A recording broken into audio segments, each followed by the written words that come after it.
ให้ฟังก่อนบอนบันพันนาองค์ราชา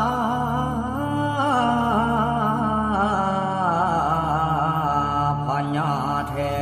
นในเมืองแม้นแดนสวรรค์คุณเทวดา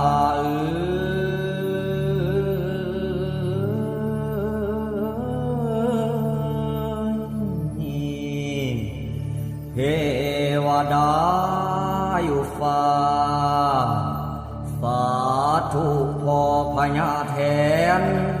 ผู้เพิ่นนำปกป้องไทยอีสาน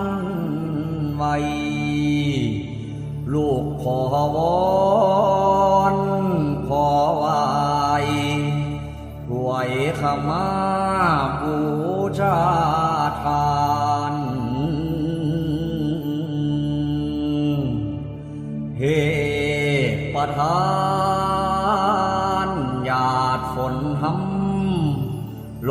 งหลังพื้นแน่เด้อไทย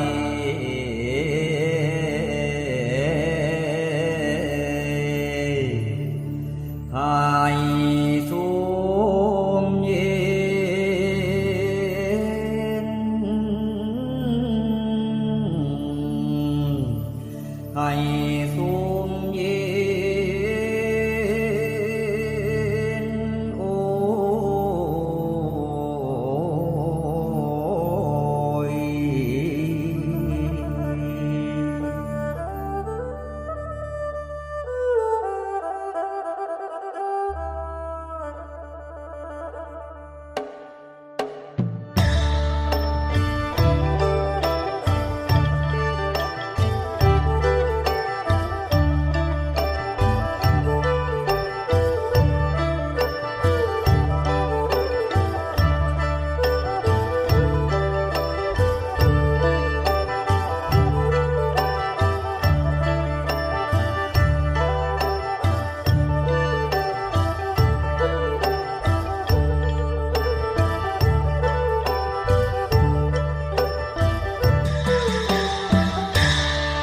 เทื่อนั้นประทีปเทียนดวงดอกก็จังแงงส่องฟ้าสถาไทยพุทธองค์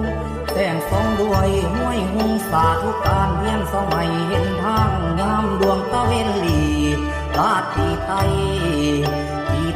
สาละเด้อคำคอยรวมแต่มีไฟย้อนว่าไข่กวยเทียนนวลเนียนย่อแจงอุปมาแมงสาละเนื้อของเราชีวิตกำเนิดเทียนนี่เกิดแสงแก้วคือคนแล้วชาติชาวบ้านให้เฮา